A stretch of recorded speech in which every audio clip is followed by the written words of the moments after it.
Project Sapient is a podcast meant to engage our brothers and sisters in the law enforcement and military communities in conversations that we all know we need to have.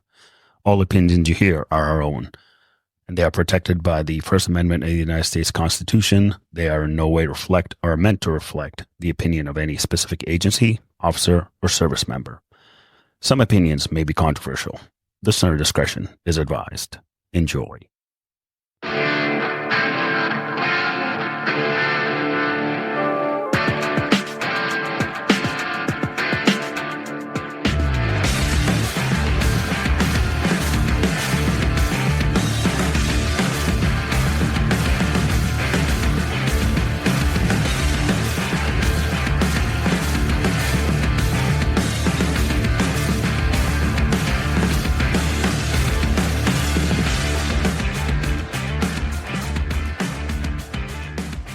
All right, welcome back, everybody. It's 2025, good old New Year, and I'll have to tell you, man, New Year started off literally with a bang, and it's been, from the news and everything, it's been pretty busy and chaotic already in 2025. I actually shared a meme the other day on the Instagram account of a dude who's about to flick a tiger's balls and says 2025, here we go. It's basically that's what's happening. And we're back recording, got a few guests lined up, few things coming. And, all this would not have happened without our sponsors, supporters, AAA Police Supply. Head over there for all your law enforcement needs. That's aaapolicesupply.com. Make sure you use the coupon code Sapient 2025 to get 10% off your entire order. And don't forget, head over to Havoc Journal. Yours truly always has some articles out there. I think I pretty much touch on everything from philosophy all the way through even these days counterterrorism and all kinds of stuff and law enforcement related stuff. And as always, reach out anytime to me. I'm at projectsapient.com for any questions you guys have. We're going to be stepping up a little more with the show. I'm going to be pushing out a lot more content for this year. There's a lot of things going on, and one of the things that I just want to touch on is 22 Mohawks heading down in a couple weeks to the airborne retreat. It's amazing how much that's grown for fellow veterans and responders. If you guys listened a couple episodes ago, we had Graham on, who's a jump master down there at X-35 Airborne School, and man, it's grown, and it's been nice for me to go back down there to see everything and how much it's grown. And Dave and Stacy at 22 Mohawks have done a bang-up job really growing that program into what it is today. So I'll post all the links in the show notes of all of that and, upcoming things that are going to be happening. And I'm going to be rolling out training soon. If you look at our website, projectsapient.com, I'm going to start posting some training that I'm going to be holding. One is going to be up at 6R Academy. They've been great up there. I've been working with them, a couple of the instructors on some combatives and stress response type training. And we've partnered with Whoop. If you guys don't know what that is, look them up. They're a biofeedback device, basically heart rate, sleep, recovery. It measures everything. And very excited to start that partnership where, we're going to be getting devices from them, and I'll be handing them out to first responders, veterans, all that good stuff. And what's cool is they're giving you 12 months free subscription, right? 12 months for free. Just throw the device on, you have it for a year, and 12-month free subscription. So it's going to be pretty cool to have that, especially use it as a tool for recovery and, stress response and stuff like that. But we'll talk more about that on another date. But today we have an awesome guest, Brent Cartwright.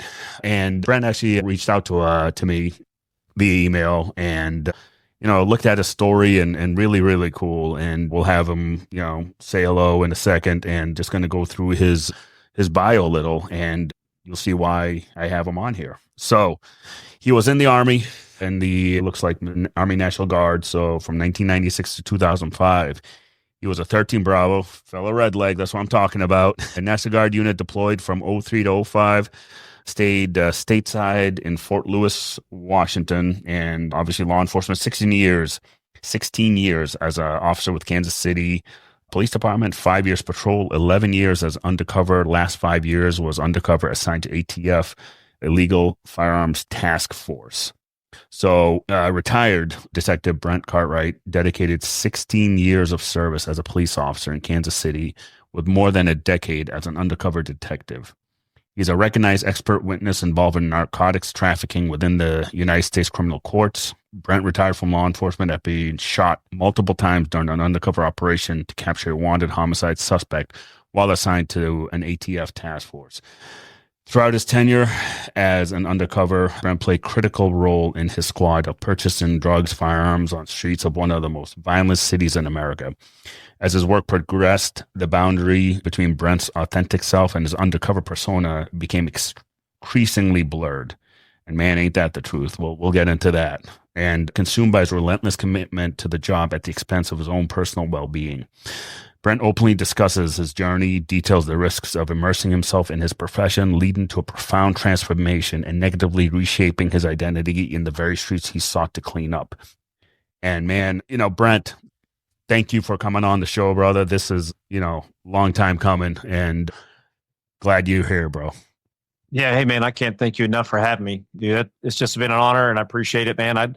When I reached out to you, I was like, man, there's no way this dude's gonna, let me come on and talk. But I mean, you are, and it's awesome. I appreciate it. So I think that got a pretty good experience and message for people, and let's see how everybody feels about it. Yeah, no, I mean the message is great, and that's the thing, with me and Project Sapient, sapient is human, right? That's all that means, is the human side of law enforcement, the human side of being a military, the human side of a lot of things. And a lot of times that gets blurred and that gets forgotten, that in the end, we're all human, right? We all struggle the same way. We all deal with things, sure, differently, but in the end, we're all human, right? And, where I want to kind of kick this off is just literally start from your time in the military and on through your law enforcement career, especially leading up to, you being shot multiple times and how that's been for you. So Brent, kick off, man. I mean, what made you join the military? Yeah, so I'm actually lineage, and my family has a history of military service. So both my grandparents, my grandpas, they were both in World War II. My dad was in the Army during Vietnam. My brother joined up just after the first Gulf War. So it was, it wasn't a necessity that I go to the military, but I felt like the calling and the call to serve. So I also looked at it as a way I want to go to college, and that was the easiest way to get college paid for. Yeah. And so I went into military like, hey, let's take whatever as much money and benefits as I can right out the gate and move along, which is why, like, as we talked before, is I was like 109 pounds, and they said, what job do you want? I'm like, whatever has the highest bonus, and artillery. So, man, the recruiter got me good. He did. So, yeah, man, they sent me into a 155 towed unit. Oh, 155 is even worse. Yeah, oh yeah, and much like the Paladin had just come out. Yeah. And I was like, of course, I get like the Vietnam era towed thing, driving with the 5 tons and then chucking the 110 or 102 pound shells. It's like, all the big dudes are like carrying 2 shells at a time coming off the Hemet, and here I was like, no, just pass me one. Just pass me one. Yeah, 109 pounds, and the shell weighs 102 pounds. So literally, you were carrying yourself. Yeah. Oh, it was stupid. Big guy, like I said, he got me. Lesson learned: pay attention what you do when you sign up. Yeah, exactly. Hey, to all the prominent, wannabe soldiers and airmen, well, not so much airmen, but soldiers and Marines. Yeah, make sure you read that dotted line. Yeah, you have a choice. You have a choice. Yeah, exactly. I know that. Yeah, so man, I did that, and I did the National Guard because I wanted to, I didn't want a full commitment to the military. And so I go to college, and then as soon as I get out, they reach back out and said, well, hey, you actually owe a little bit more money, or you can get back in for a year. And so it was a tuition reimbursement thing that they had. So I said, man, I can't afford this like $15,000 payment they're asking me for. You have like 30 days to pay it. So I ended up signing up for one more year. And then my 11th month, they stop lost me and said, hey, we're getting deployed. So, and I thought, man, awesome. I mean, this was 2003. So it's like the height of Iraq starting, Afghanistan been going a couple of years. And I was, well, cool, I'm going to do this. And they mixed our unit up, changed us from artillery to MP, and then sent us to Fort Lewis, Washington. So I never got to, the combat side of it at all. But that's what kind of started to bring me into police work a little bit.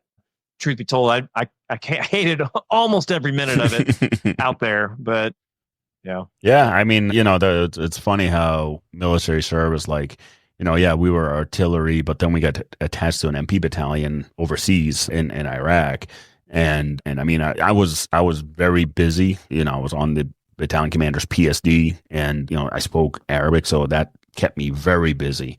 And yeah, it's funny. I never had in my head ever that I'll be a cop.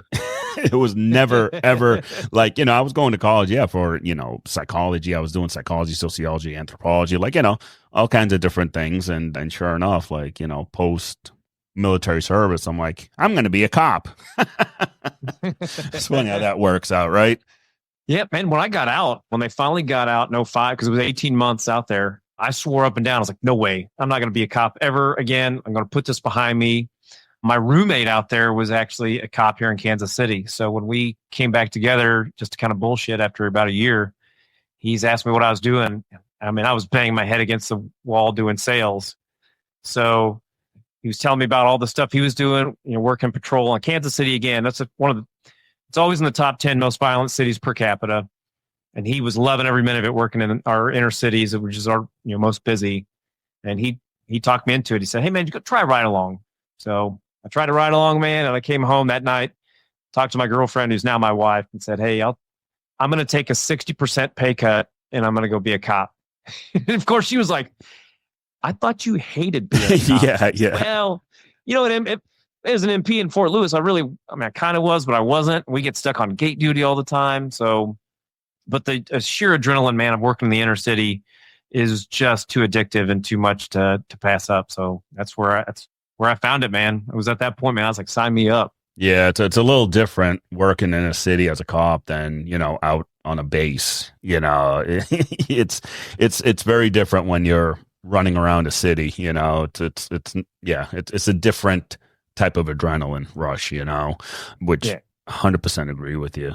So when did you get on Kansas City?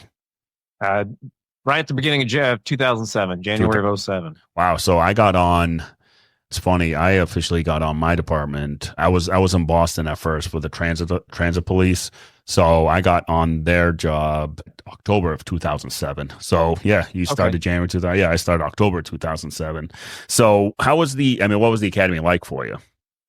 So they were pretty militaristic still. So it was pretty, but I mean, I was older. I mean, I was coming up on 30 at the time. So you had a lot of those guys right out of college and a couple, in their mid 20s.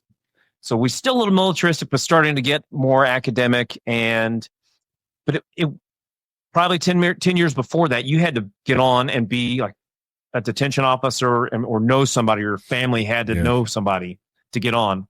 They were really starting to already start struggling for numbers. So it took a little bit. It didn't take a whole lot to get on, but it took a little bit. And I knew somebody, so they had to call for me too. But it was fun, man. You really don't know what you're really getting into, even though you do the ride-alongs and you do the ride-alongs throughout the academy, until you're actually in boots in with gun strapped to your side and having to make the decisions split second. I thought I was prepared, and you just really aren't. I mean, there's just no way to do it without dumping you in there and putting your FTO in your back pocket and working at it. Yeah, I mean, 100% true. I mean, I remember when I was on my graduate academy and all that, and you're all shiny in your uniform. And it's funny, you sent your picture, which I'll put on the cop, Instagram, the young cop Brent. I'm like, oh, we all had that look when we first started. Man, exactly. Oh man, I had to laugh at that, and because I look at my picture, I'm like, oh my god, you are so young. but man, I mean, for me though, sorry to interrupt, man. Go. Right, I went from Fort Lewis, where there was not a single time that I ever drew my weapon. Ever. Yeah. 18 months, never pulled my weapon out of the holster, and then I go into Kansas City, and it's 5, 6, 7 times a night. You're drawing down on somebody. Yeah. I mean, it's a whole different ball game, a way bigger danger level. So, and then it's culture shock. I mean, my hometown is like 250 people. Yeah. And I was near Kansas City, but I never really ventured to the city. And now I'm like running around people whose lives are completely different than mine. Yeah. And, helping trying to talk them into making sense because you can't arrest your way out of everything. Yeah. So Yeah. I mean, that's the thing. Like I learned, again, like in terms of drawing my weapon, it's like, holy shit. Again, it turns into real life, right? You're like, yep, this is real, and I had to really take an appreciation for the gals who've been doing it for decades, when I first got on the job. And I was lucky. I had phenomenal FTOs. I mean, you're talking like really, really good freaking cops and great investigators and guys who were detectives, went back to patrol, and had a wealth of knowledge. And one thing one of them was a Marine vet. He was in the Gulf War and everything, and he shit on me because I was Army, and I shit on him because he was Marines. Whatever, just that love-hate relationship. But it was great. But he was very like, you could tell he knew his shit. When we were out there, especially in the inner city in Boston, some of the really bad areas. I mean, I get it. Like, I think my first week on the job, I must have drawn a couple times here. And I'm like, holy shit, this is, I'm actually drawing my weapon, arresting really bad dudes, and it quickly, I guess working in a city, you quickly learn the job, right? It doesn't take you that long because just, what you see, and I'm sure you could agree with that one. Oh yeah, dude, my first night I had a rape and then went straight to a shooting. And the dude, basically got executed in this park. 7 shots. He got shot over a dope deal, and then they stood over top of him, blew his head, into a pumpkin. Yeah. Smashed pumpkin looking. So, from a guy, I'd seen a drowning victim, and when I was younger, that was it. And all of a sudden, you get dead guy. Yeah. But you're right, you lose it. You gotta either get into it really quick, lose any fear and any hesitation really fast, and you do. You do. I mean. It's just the way you have to do it. And then you start numbing out too, and that happens pretty quick. Oh, yeah. I mean, you get desensitized so quickly after a while, which that leads into our later discussions about mental health and resilience and all that stuff. I mean, one thing is I'd say lucky / not lucky is like, my time at war was all that adrenaline. You're jumping and you're running, you're doing shit. And so kind of like when I came home and, then became a cop, I all of a sudden felt home again in that chaos, right? To me, I'm like, oh yeah, I remember this feeling. I know this feeling. I know this, stuff like that. But I also had to remember that I'm not in a war zone. I'm in the U.S. and I can't throw 400 rounds downrange, going after somebody. You know what I mean? So it kind of like I had to remember and balance all of that really, really quick, to just realize that, like we're accountable for everything and we have to act a certain way and be a certain way and stuff like that. So that helped with an FTO who was a veteran himself, a combat vet himself, and to be able to kind of guide me through those types of situations and scenarios. So how long was your FTO program? It's 8 weeks. 8 weeks, really? Unless you're struggling, then you get an extra 2. And if you can't make it up to that point, they start processing you to fire you. But 8 weeks. It was all on the overnight shift, man, all in the right in the middle of the thick of it in Kansas City, right? Yeah. Mine was 12 weeks. The way they do it up here is 12 weeks. It's okay. So 4 weeks with your initial FTO, 4 weeks with another, no, 3 weeks with your first FTO, 3 weeks with another FTO, then 3 weeks with another FTO, then shadow phase is with your original FTO. And, if you guys do shadow phase similar up here, he's in plain clothes and he just kind of hangs out and jumps in if he needs to. And that's the way FTO, exactly. So it's like, okay. I don't think you get a whole lot of people being FTOs if that's what, I mean. Yeah. Now, the same deal with my FTO, though. He was the same way. He was like, hey, I'm not here. Yeah. You're going to act like you're a solo car. Yep. Because we were always patrolling back in the day was your solo car. Yeah. So he's like, hey, I'm here in case like the shit hits the fan. Yeah. But if you need something, you need to call and ask for backup and Yep, exactly. And you need to make all the decisions. Don't look to me. I'm not here. Yep. So don't look to me to make the decisions or help, get you unfucked, if you will. So were you two in separate cars? Because that's the way we were. We were like on our final phase, we were in separate cars, and I'd go to the call and he'll meet me there, but I don't know, literally he told me the same thing. I'm not even here. I was like, he's like, unless shit really goes down south, you're going to have to deal with this. I'm like, okay. Yeah, we rode in the same car. Okay. We had a computer terminals had just come out. Okay. But so he turned it towards him and you never see it. So it was, there was no help of the mapping systems, all that. So we, memorized our 100 blocks, east and west, north and south. I mean, And he would grill you, man, all night long. If you weren't humping calls, he was like, okay, take me to, and he'd rattle off an address. You had to get there the fastest way possible. If you took the long way, you got lost and you got dinged. Yeah. So Yeah. geography was huge. Yeah. Boston City. Oh, go ahead. I don't know if it's Kansas City the same way, but Boston is like, yeah, you're going to get lost because fuck you. We don't care in Boston. Yeah. That's just the way Boston is, because it's not in grids. It's nothing. You're like, it goes all different directions.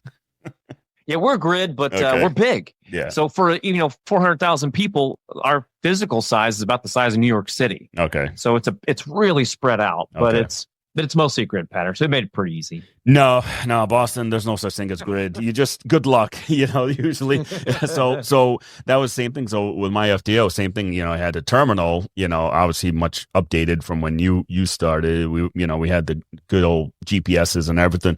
And man, he turned that computer right around and says, figure it out. You're going to have to get to point A to point B. And he would do the same thing, like, I'm sure your FTO did it, where he'll tell me to stop. All right, I just got shot. Where are we and what are you doing? Like, oh, fuck.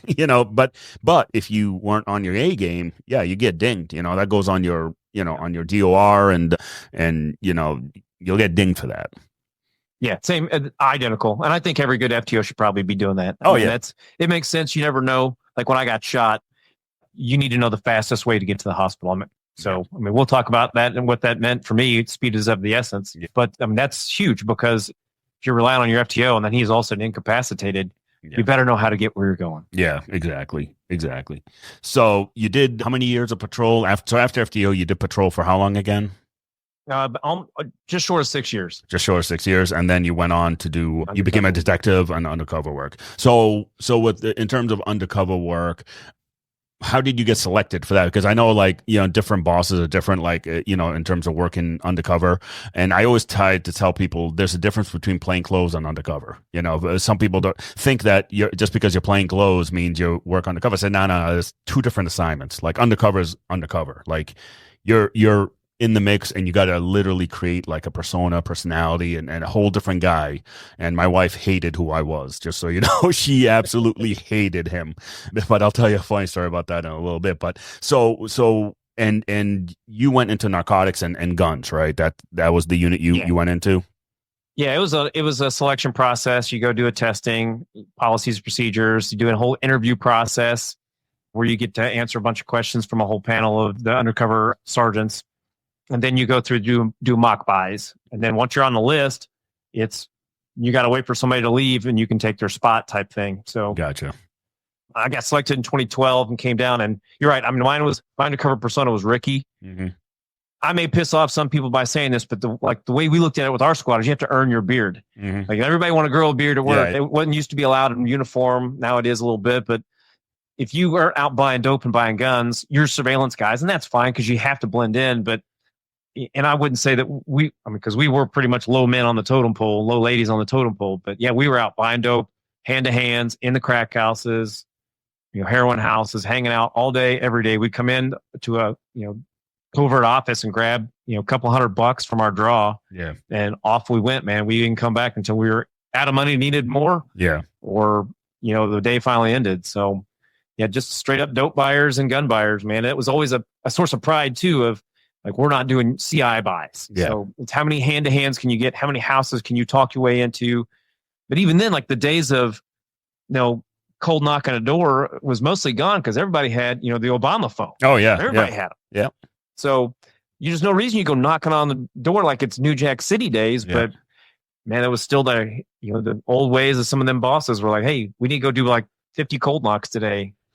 Like, man, come on. Yeah, like, they don't do that. there ain't a white dude in like 12 blocks of this. So they're going to look at me dressed like shit with long, greasy hair. My clothes are like, I'm going to break in their house. So you're damn right. Like the first thing that's going to happen is they're going to bring a gun out. I mean, like that's almost a guarantee. Yeah. Like I would, if I was on my front door. Yeah. I'm coming to the door with a gun.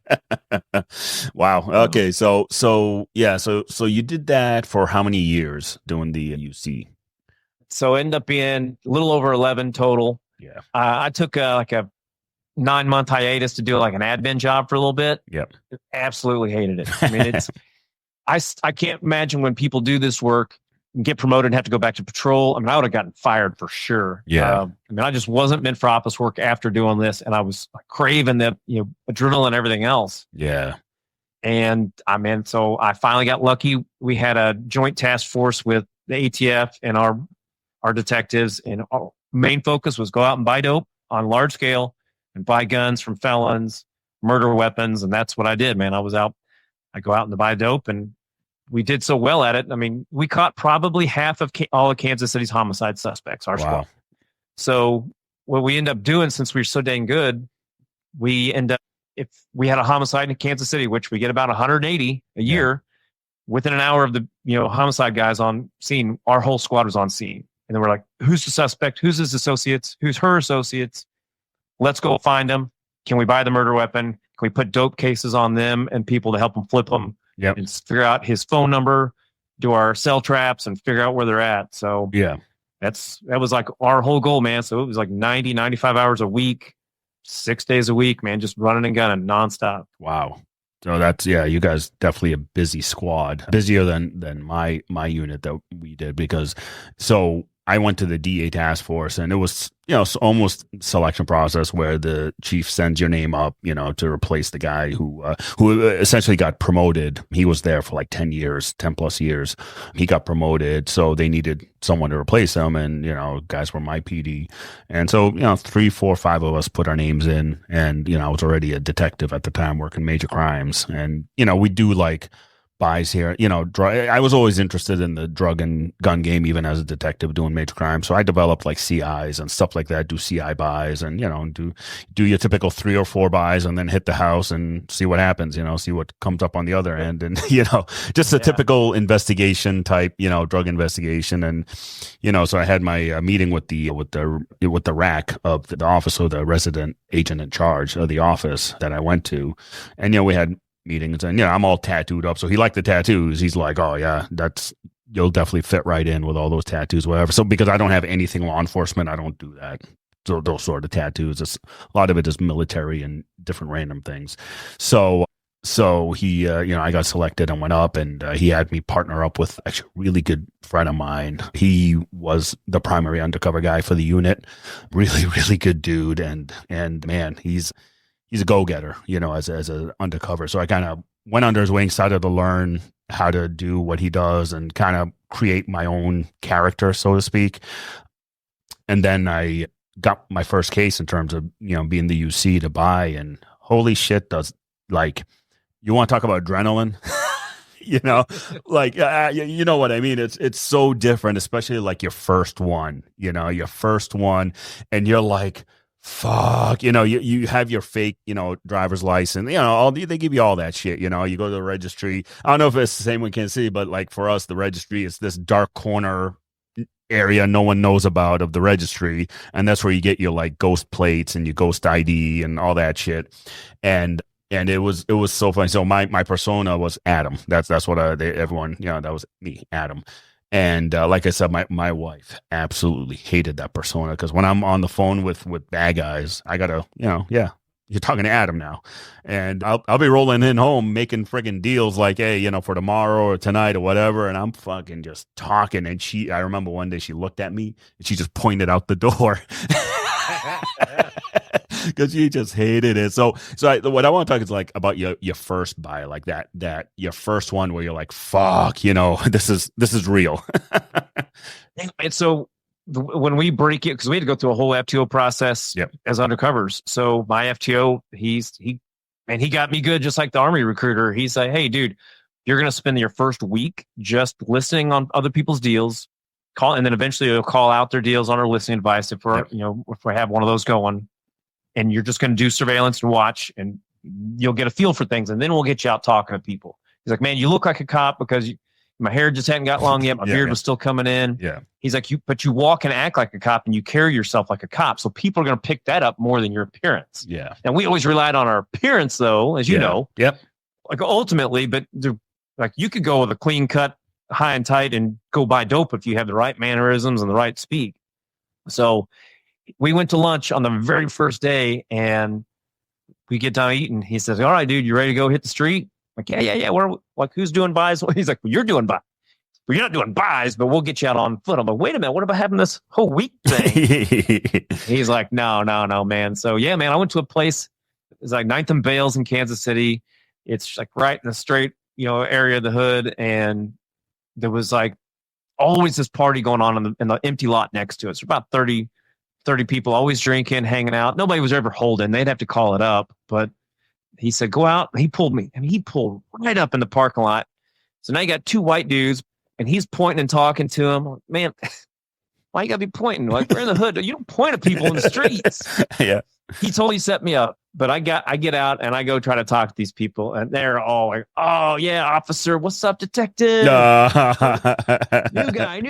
Yeah. Like, no. And I tried to play it off, and I bungled it to live in shit, man. Yeah. And it was a complete fail. It never happened. Yeah. They all laughed at me, and even as I was like trying to make up some excuse, like I was trying to hustle the dude that just dropped me off. They were like, "Yeah, no, we got this." So. Man, it was like 20 minutes later, though. I was 4 blocks to the north, and that's where a lot of our street walking prostitutes are. Yeah. And I had our female UC give me a lot of pointers, and she's like, dude, take this cigarette, and you go ask for people for light and hand out a couple of cigarettes to people. Ultimate icebreaker. Promise you'll get to talking to people. Just calm down and like, just go fuck with them and have fun. Yeah. So, man, I was a runner.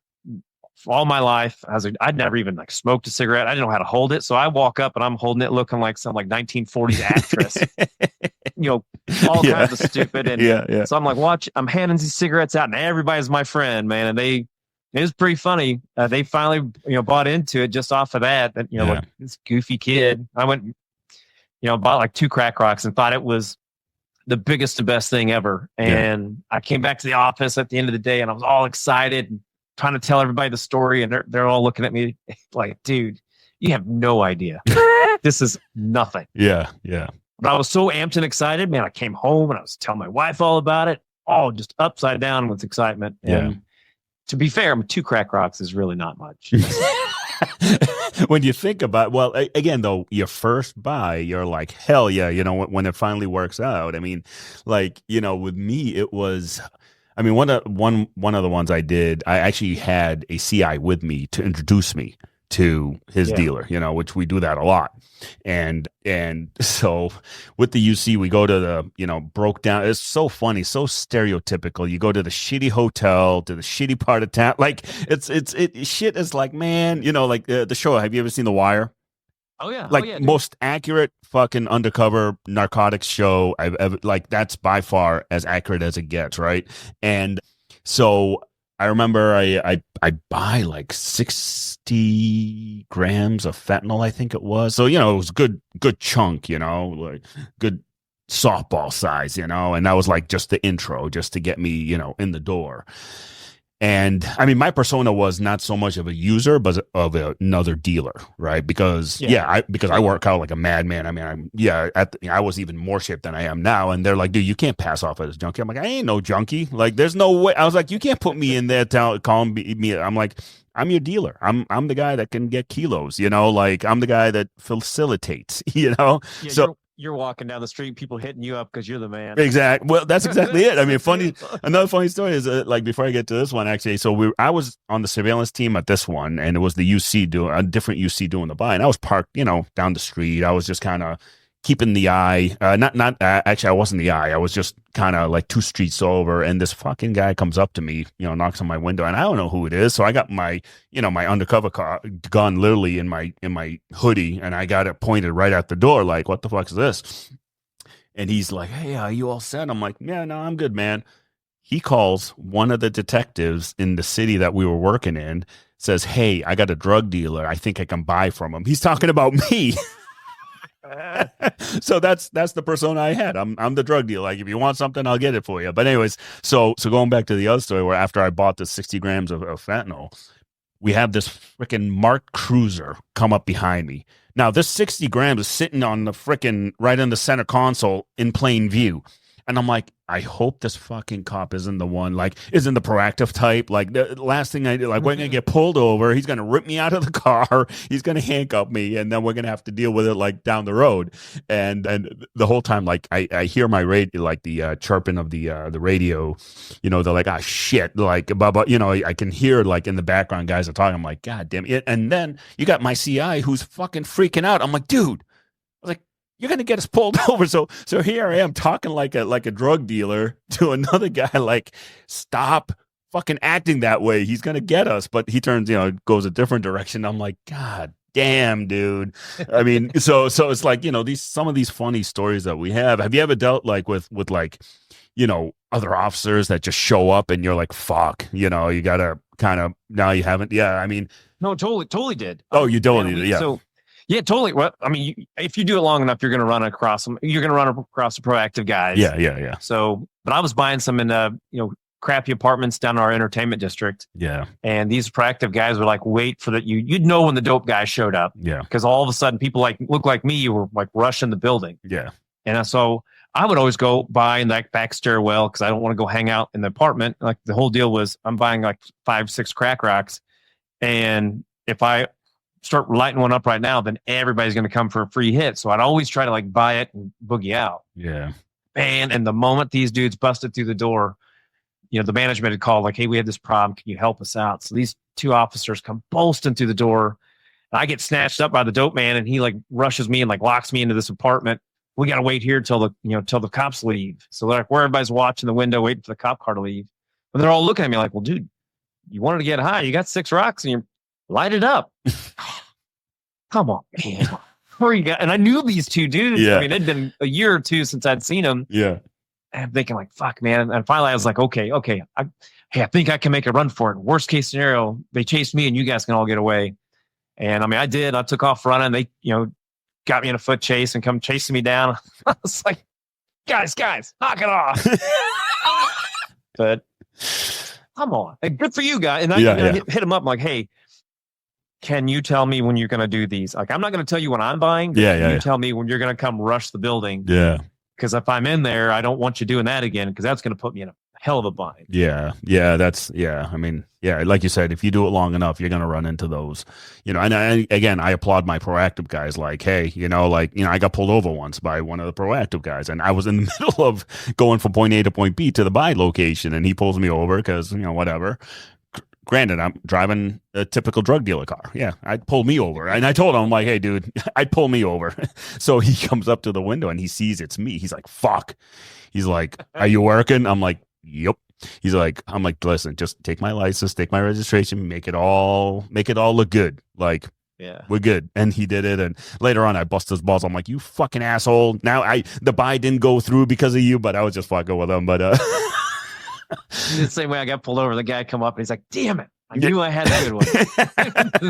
I was like, well, hold up, don't go back crying yet. Let's yell at me for a couple minutes and then walk away. Exactly. It's funny, you got to coach him like, no, you got to make it look real, got to make it look good, just don't walk away, so he's like, goofy looking white dude. I always had a minivan. Goofy looking white dude in a minivan over here. Oh yeah, exactly. Meth head. Again, I'd pull me over, like, yeah, for sure.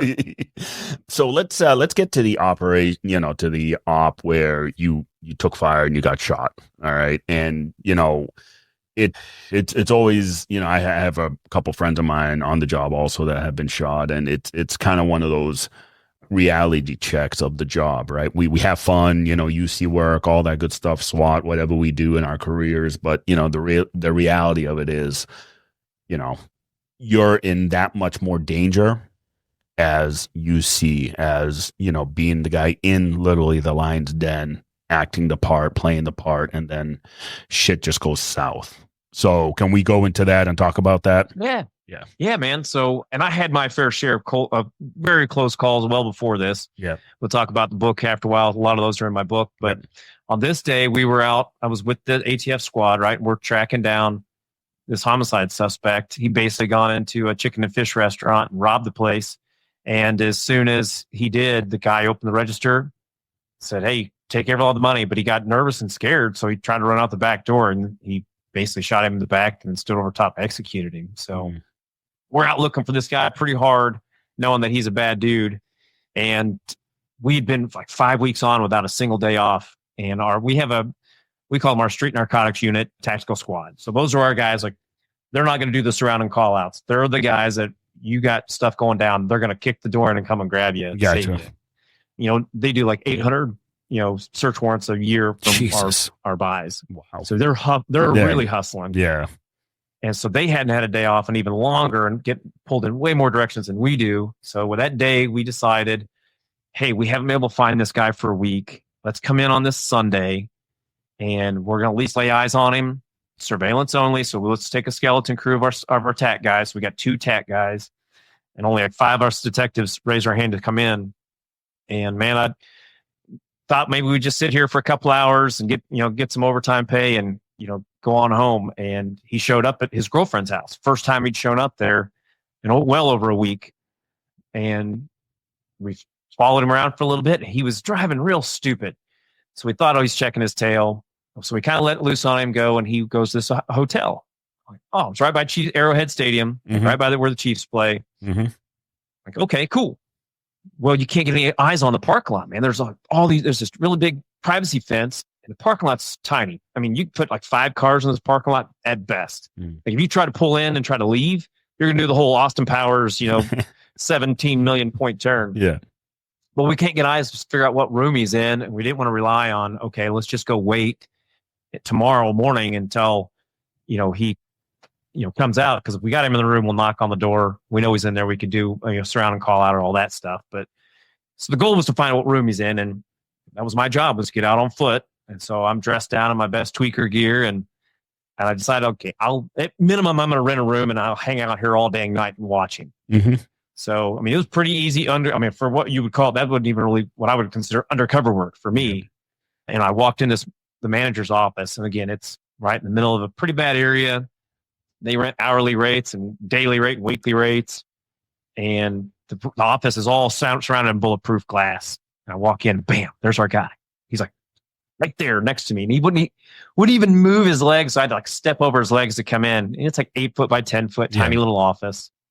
And I decided, man, at that moment, I called an audible on the whole thing. I said, hey, this guy is clearly pigeonholed in this little thing. He can't get out. So I snuck out. I tried to put over my listening device, hey, guys, send in the TAC guys, come into the manager's office. Well, my listening device had gone down and nobody knew it. I didn't know it. Yeah. So it took about a minute and a half of delay to finally get somebody on the phone and like, hey, send the guys in. What the hell? By that time, he's been watching me out through the window, got real nervous. And he came out of the office and made it to the back of his car by the time they came screeching in the parking lot. Man, the moment they did, he just kind of looked at him with like just a weird look. I mean, he knew the police were looking for him. They put his picture on the billboards up. He had a real distinct star tattoo on his cheek. He just kind of gave him a weird look and he sat down in his car and slowly shut the door. Yeah. I thought, man, this is uncomfortable. Yeah. We got 2 guys on him. We knew there was another person in the car. That kid gets out and like just completely ignores commands and walks sideways real slow. So I thought, okay, first time in all my undercover time, I'm going to be part of a takeoff. Yeah. I always ran. I mean, like if it was going down and I was there, I'd be running. Yeah. Usually it happened when I was nowhere near it. And I came up behind the driver of our TAC car, and I said, man, I need a gun. You have a gun? He's like, get out of here, Ricky. What the hell are you doing? I'm like, man, I'm going to help. Yeah. And so they're barking commands, felony car check type thing. So I reached down to grab his handcuffs off his back of his pistol belt, and then everything starts exploding. Yeah. So bad guy jumps out of his car with an AK pistol and just lights us up. Okay. So, I was behind Mike. He was my SWAT guy, and he goes down right on his belly, like immediately, boom. Yeah. Which I thought he was dead. I'm like, oh shit, Mike's dead. Yeah. I don't have a gun. Mike's holding the gun, so I'm gonna like reach over there and grab his gun. I didn't know Mike got shot 4 times, and one of them, took out his leg and he went down, and he was returning fire underneath his door. Well, his slide hit underside of the door. Yeah. And caused a stovepipe. Yeah. So Mike's dealing with the stovepipe. I mean, obviously we know this is happening so quick, but in your mind, it's really slow. Yeah. So Mike jumps up and then redirects as he's trying to fix his gun, and his partner they're redirecting to come attacking from another angle. And I tried to run and, I don't have a gun. I don't have a vest. I mean, not the vest would do anything. Yeah. And so when I'm trying to make behind they had a Ford Explorer police cars. So when I make it right to the back end of that, man, like I get tripped. Yeah. Fall to the ground, do a barrel roll. And I get up like in this bear crawl position and I'm watching where he's coming from. Well, he charged us. Yep. And he comes running around the back end of the police car, just spraying rounds. Well, I got up, took off running out of the whole parking lot and got behind that privacy fence. And by the time I did, I was like, there was bullets skipping all around me, left and right. I could see them. And I was like, okay, holy shit. I just want to feel it hit my head. Because if I feel it and I'm still awake, I can still keep fighting. Yeah. Just like a weirdest thing to think about when you're running as a guy's shooting at you. Yeah. But I made it around and I was like, I lift up my shirt. I'm like, okay, chest is good. Check my crotch. I'm like, yep, okay. Yeah. Two big composed Yeah, things, exactly. good. Yeah. And I took a step, man, and I fell. I like completely fell down. Foot was kind of angled the wrong way. I'm like, man, this is really, why the hell is that happening? I didn't have any pain. I didn't have any burning sensation. No, nothing. Well, what tripped me was actually his round. He hit me directly in the back of my left knee, blew my leg half off, but it tore it up really bad. But I was still like pure adrenaline. Yeah. Just running. Yeah. And so, I kind of stand up and I'm seeing all the blood. I'm like, okay, I'm starting to comprehend. Okay, this isn't good. Well, the guy that had dropped me off, he swung by to pick me back up. And I was like, hey, dude, I'm shot. He's like, I know, Ricky, get in the car. So I hop over towards his car. I got 2 shots in my right leg. I got 2 directly. One went behind my left knee. The other one hit the front of my left knee. Yeah. And I caught one on the wrist, it did one of those weird, running underneath the skin and then blew out my elbow. Type deals. And then the other one was a ricochet that bounced up and hit my humerus, broke my arm. Yeah. So I jump in the car. I'm like, oh, dude, what the hell? Get me back to my van. I'll drive myself to the hospital. He's like, yeah, dude, stop. We're out of it. Yeah.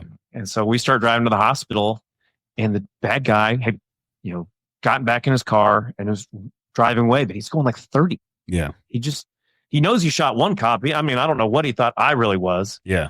But he's driving like 30 miles an hour. I was like, dude, Brian, give me your gun. I'm gonna just pull up next to him. I'm just gonna execute him right here on the highway. Yep. And he's like, no, we can't do that. Yeah. So they followed him. He ditched his car, ran across the highway, and he holed up in a abandoned house. And some citizen saw him because we lost him completely.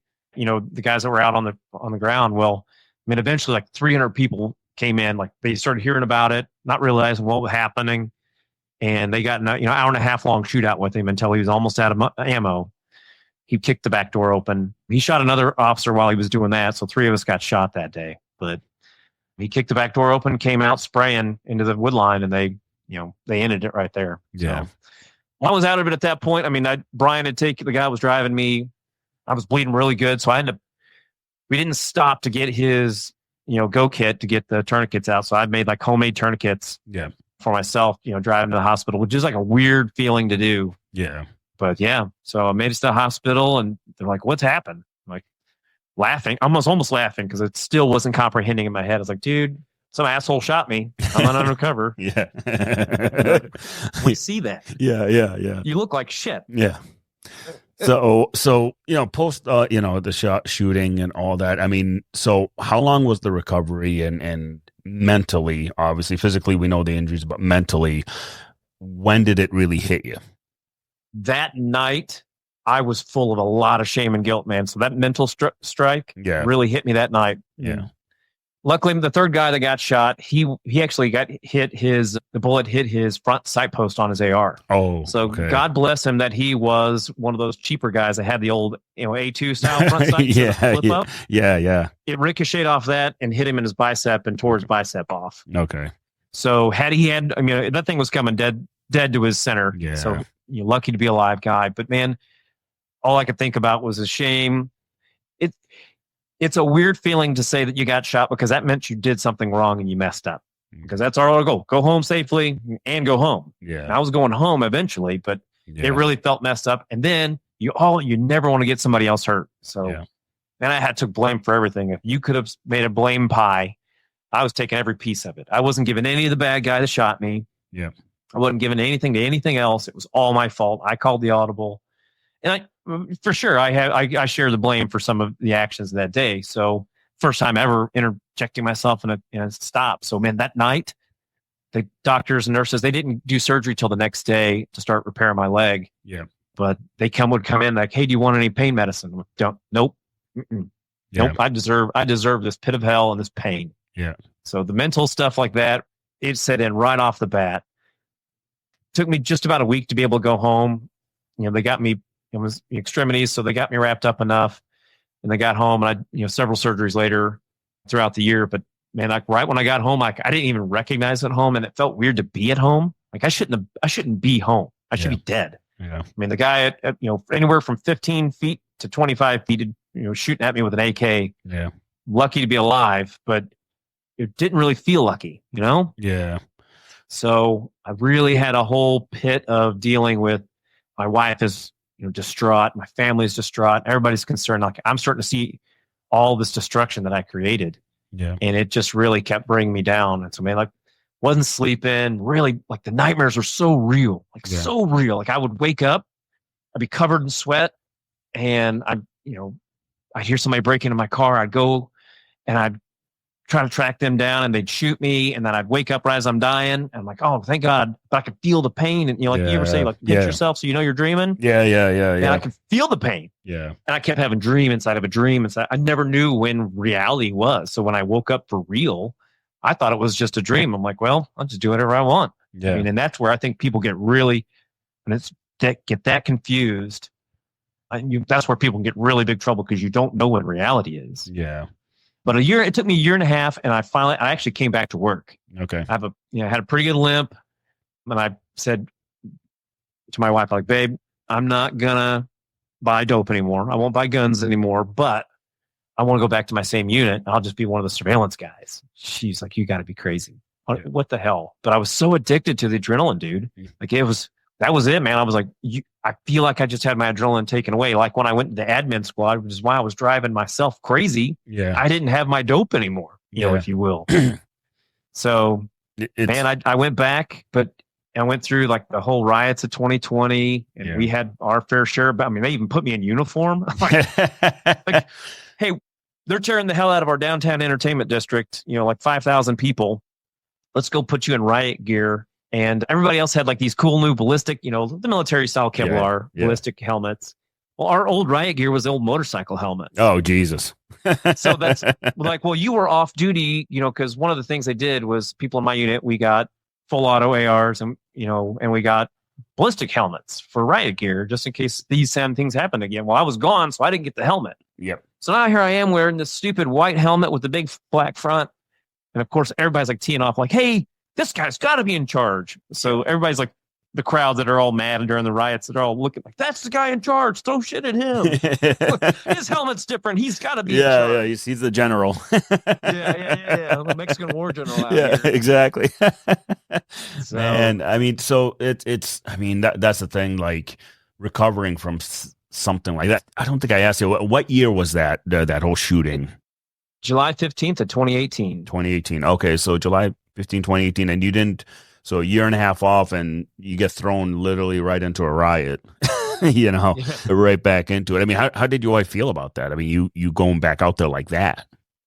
I think if she were to tell you honestly, she was nervous as can be. Yeah. She's a strong woman though, and she really did not hammer me. She asked me a couple times like, hey, is what you're doing safe? And I said, yeah, of course, babe. Like, I'm not buying dope, so I'm safe. Yeah. I mean, that's what it seemed like to me. Is like I'm surveillance only. I wasn't even like initially, I wasn't even doing jump outs because I, limping really hard and like, what the hell am I going to do? Yeah. But then that changed, man. We would take off still in the same goal of going after homicide suspects. Yeah.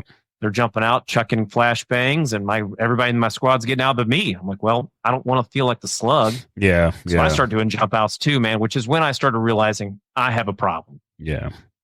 I had a really bad incident that we were taking off an armed robbery crew, and they backed into a parking spot as our bad guys usually do. Yeah. So our TAC guys pinned them in head on. And when I blocked the parking lot with my minivan, and I'm like 40 yards away, but I'm seeing it play out, left to right in front of me.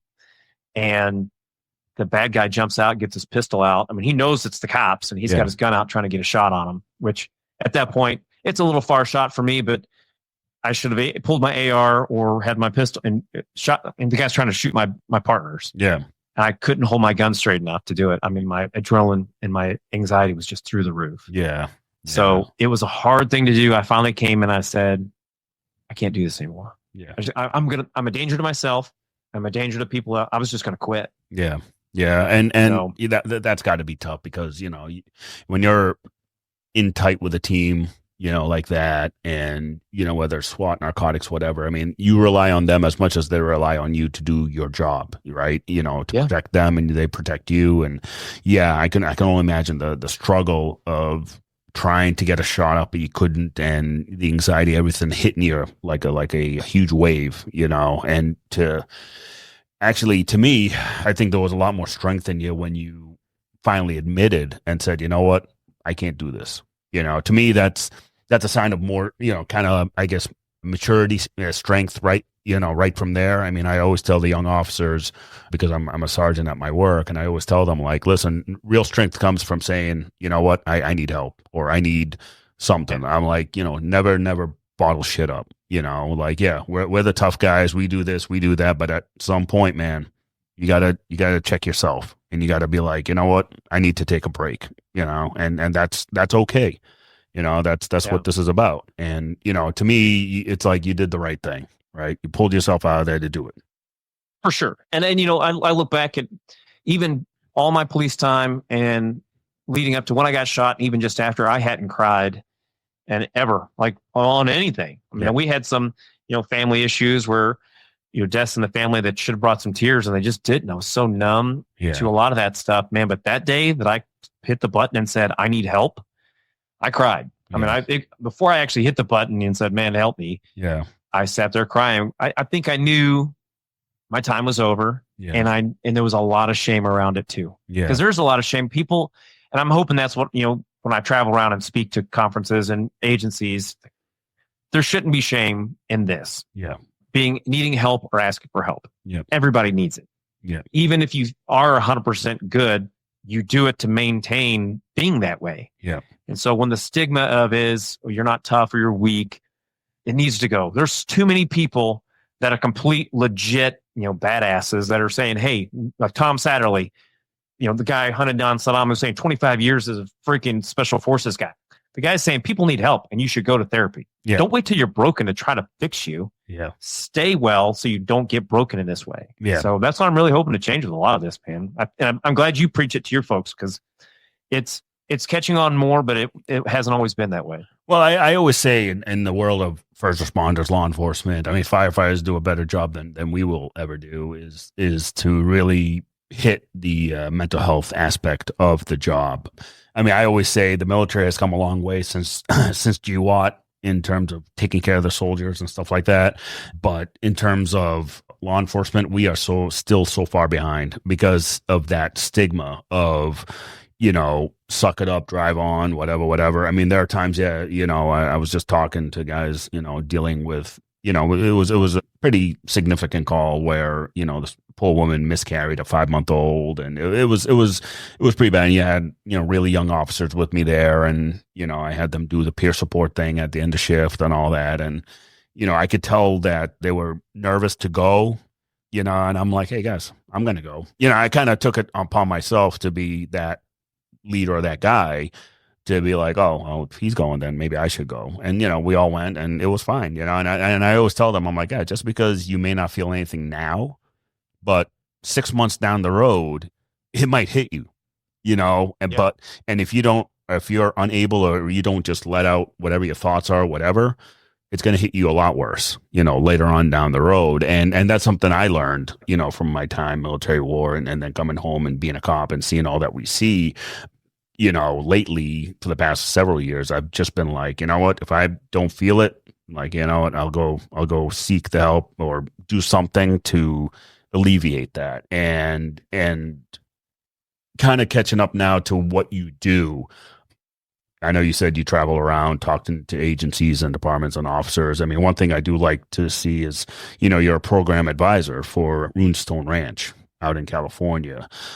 Can you talk a little about the ranch and what you do there? Yeah, man, it was born of people just like me who experienced trauma. I mean, and I get my case was extreme, right? To be shot, Yeah.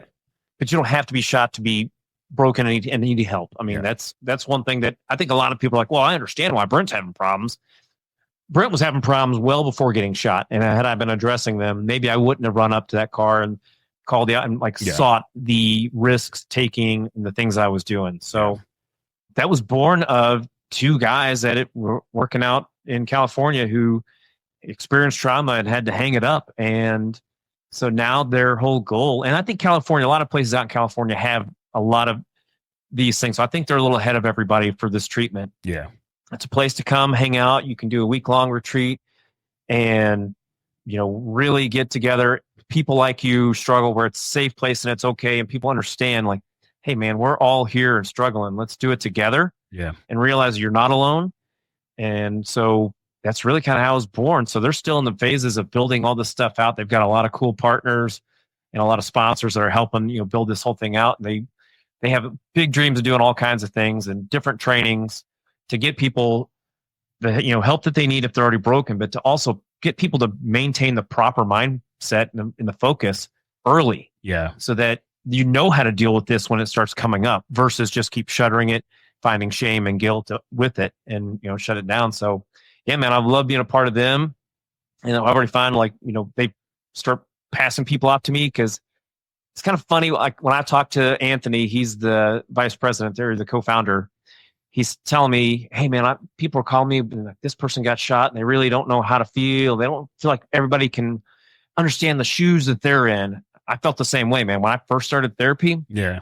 I was like one other cop and I was the only one that got shot. I'm like, you guys will never understand. Yeah. Turns out though, it's all the same. Yeah. And a lot of the stuff you're actually dealing with the stuff that happened before you got shot. So, but to say, hey man, I'm a survivor of getting shot on duty and I don't mind talking with you and helping you through yours if that makes you a little more comfortable. So that's really kind of, how that part was born. And then talking with the different agencies. I have a cool presentation that I do, and I really do it so people can see what can really happen throughout the years and the stages. So I tell all my stories, and you can see, okay, here's baby cop Brent, which is a picture I should have sent you. Yeah. And here is how the development and where I get lost along the way. And you can really see it. Now, I'm a loud example of it. Yeah. But when you see it, I get a lot of people coming up to me and they're like, man, I didn't realize I had a problem until I can see myself in your shoes. Or I know my coworker, you're exactly my coworker. He to a T. Yeah. Well, if you don't see it, you don't see that you're struggling or having problems, you're not going to fix it. Yeah. I mean, same as me when I was really struggling and my bosses probably should have come in and tapped me out and said, hey, dude, why don't we go sit down for a little and take a week off or, something. If you'd have done that, I'd have told you you're crazy and leave me alone. Let me go do my fucking job. Yeah. Because I was addicted to the work. Yeah. But I think if I could have seen myself in somebody else who says, okay, here's how I'm broken. And here's the science behind it. So I work with a really badass doctor. Her name's Dr. Prohaska. She has a really cool company called Tactical Longevity. And she'll bring the science to it a lot of times when we present together. And she's like, okay, you see how Brent's doing this? This is exactly why. Yeah. And so like we're fact finders by nature, man. Yeah. We want to know why. Like, why the fuck is this happening to me? Yeah. She'll bring the science to it. And it's really helped a lot of people. I mean, I get people reaching out to me all the time, like, man, I'm so glad I went through this. Yeah. And that's where the book was born, because I can't talk to everybody as much I'd love to. Yep. So I really kind of laid it out. The book's not a war story book. There's a lot of crazy incidents in there because, doing undercover work, we all have really funny and really crazy stories. It's the greatest show on earth, man. Yeah. Yeah. I mean, let's get into the book. I mean, you called it Undercover Junkie, and it's a great, and, when you first told me the title and then you told me why, I'm like, oh, you know what? That's true. Like Undercover Junkie. Yeah, it's a different kind of high, it's a different type of adrenaline rush. It's a different type of feeling, right? And it's a feeling you chase after you get a taste of it. And it's so true.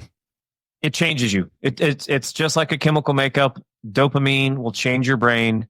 And if you read my book, which I hope you guys do, you'll see exactly how, I get into some situations that are like, I'm in the middle of a knife and a gunfight and I come out of the house laughing. Yeah. at least two people should have died, and maybe myself on that scene. And the problem is I was judging it as like a 3 or a 4 because I just wasn't, proper self-awareness to realize like, holy crap, this was a bad situation. Every situation seemed reasonable to me. Yeah. I was which is, we have the same problem with the people in our urban areas that are used to violence. Yeah. It's normal to them. So like killing somebody is like, they're like, well, what's the big deal? Like, this is what we're used to. Yeah. So people can see that progression and see it in the, if you don't get to hear me talk, you can read it in the book. And man, it's so far it's gotten a lot of awesome reviews. I've got a lot of cool people, tacking on with it. So I'm super excited for it to get out there and hopefully help some people. Because the goal is if you can't see me or you can't realize it, your spouses can understand what's going on with you. I mean, the things that, I quit talking to my wife. Mm-hmm. She had no clue what the hell I was doing. Yeah. So people can understand like, okay, this makes sense of why he's doing this. Yeah. Or yeah. she. Yeah.